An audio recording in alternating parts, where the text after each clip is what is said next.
Ever wondered what it's like to live the life of a rock and roll outlaw who jammed with the Eagles, partied with the legends, and somehow made it through the storm? Well, buckle up, because Joe Walsh isn't just a musician. He's a survivor, a storyteller, and one of rock's most eccentric souls. Born on November 20th, 1947, Joe Walsh carved his name in rock history with more than just killer guitar licks.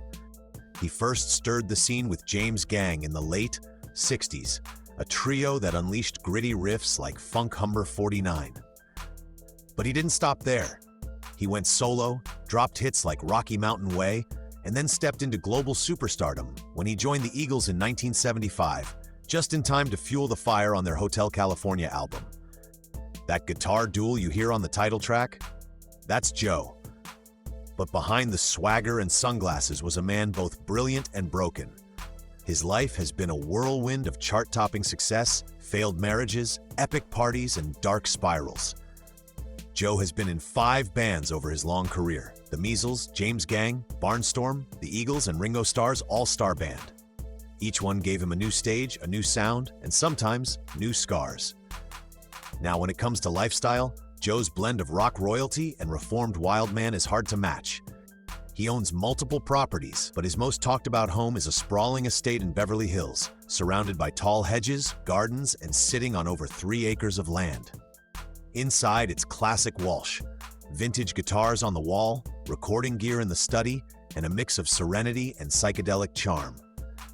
He's also owned property in Santa Barbara and Colorado, places that reflect his love for both nature and quiet retreats.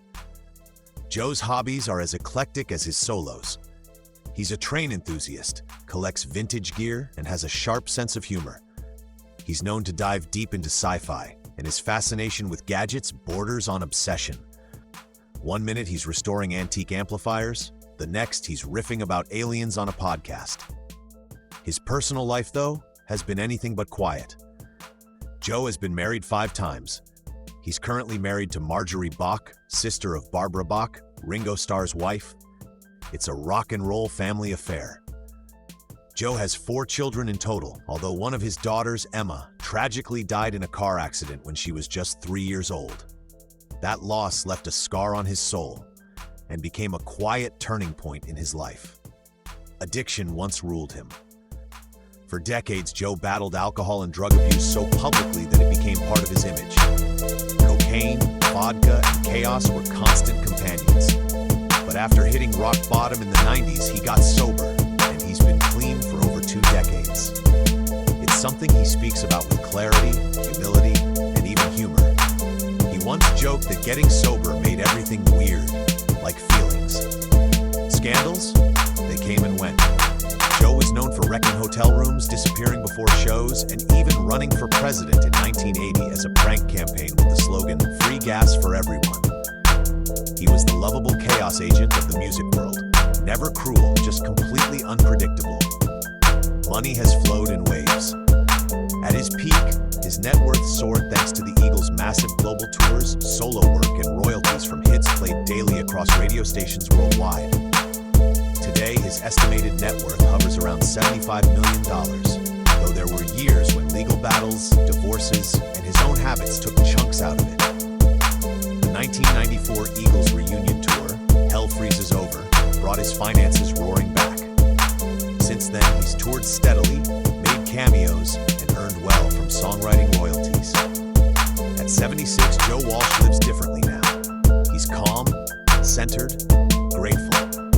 You'll often find him doing charity events, guest performing with old friends like Ringo Starr, or simply relaxing at home. He's not chasing the limelight, he's enjoying the peace he fought so hard to find. There's still music, always music, but there's also balance. And in the grand symphony of his life, that might just be his greatest note yet. So what do you call a man who lived in the fast lane, lost everything, and then rebuilt his life with wisdom and grace? You call him Joe Walsh. Still sharp, still soulful, and still one of the coolest survivors in rock history. Hit that like button if Joe's comeback inspired you. Drop a comment below. What's your favorite Joe Walsh moment?